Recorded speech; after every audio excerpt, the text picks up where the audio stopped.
And welcome Calculus 2 students. Today we are looking at infinite series. First up are the geometric series, which are the most common type of series that you're going to look at. And we're reviewing a theorem that you probably looked at in college algebra, the sum of a geometric series, where a is some constant, r is our ratio, and it is to some power k. If our ratio is greater than 1, then it is just going to be getting bigger and bigger in some fashion, so the series is going to diverge. They want us to find the sum of the following geometric series. Note here that a in this case is 1, r in this case is 1.1. Since it's greater than 1, I can say that this thing diverges. That one's easy. I like that. Hope they're all that way. Doubt it though. If I look at this one, I see that a is 1. In this one, though, I could rewrite this as the sum of k equals 0, infinity, and I want to write this as with a positive exponent, so that would be 1 over e to the k power. That would mean my a is 1. My ratio is 1 over e, and that would mean that my sum from k equals 0 to infinity of this e to the minus k would be equal to a, which is 1 over 1 minus 1 over e. Simplifying that a little bit, I could just multiply top and bottom by e, so it would look pretty, and I would get e over e minus 1. See, that's really pretty looking, don't you think? And if I punch that in the calculator, I'll get 1.582 rounded.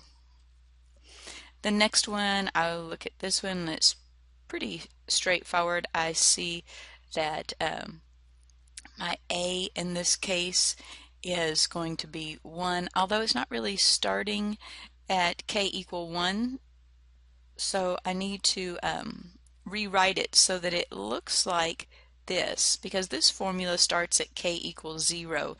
So let's look at what this might look like and see if we can rewrite it in terms of k equals 0.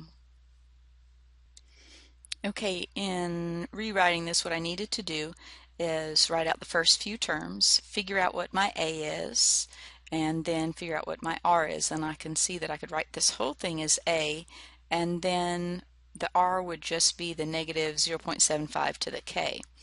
So I've rewritten this, and now I'll need to plug that into the formula, and I will say that my a, I'll just go ahead and rewrite it. Alright, this would give me that my a is this 3 times it would just be this constant here, and I just choose that to be the constant, and then the thing that's changing is just the negative 0.75 to the k, and I'm just going to plug this into the formula and crank out a number.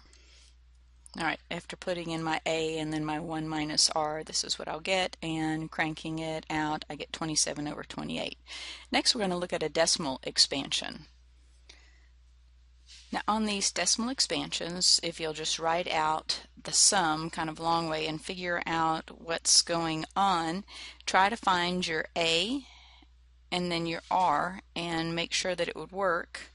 And I believe this is going to work, so that my a is 0.035 and my ratio for this would be 0.01. My sum is going to be, if I want to write this thing as then a sum of all of these, that's what it is, I'm going to write 1 plus that, and then use that theorem, that a over 1 minus r, and then I'll get 1 plus 0.035 over 1 minus 0.01, and evaluating that, I get 205 over 198. Now I get the perfect fraction that this guy started out to be.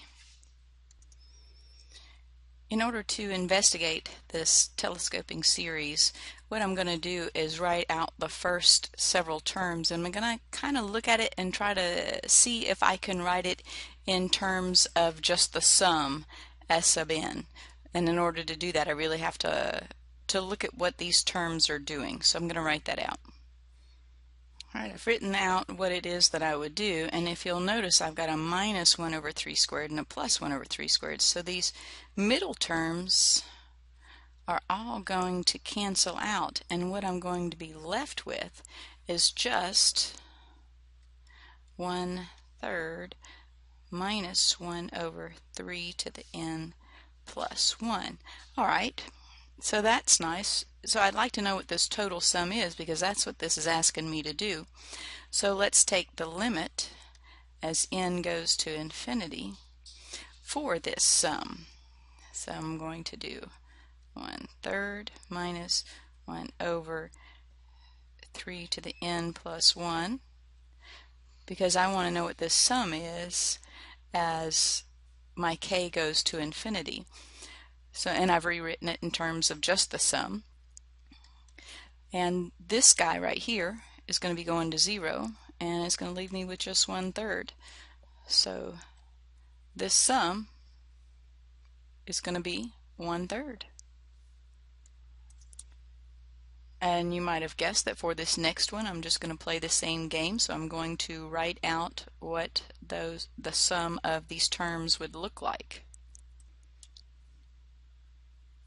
Alright, first step, what I did was I just used partial fractions to figure out how this broke apart, and then I wrote out this list of terms. Notice that once again in this telescoping series these middle terms are all going to drop, leaving me with s of n equals 1 minus 1 over n plus 1.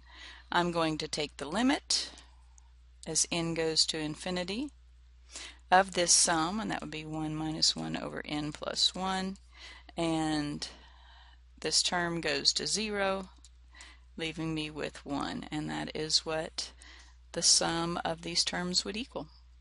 And that's all for this section. If you have any questions, you know to contact me via email or come to the Collaborate. Glad to see you there. Have a great day.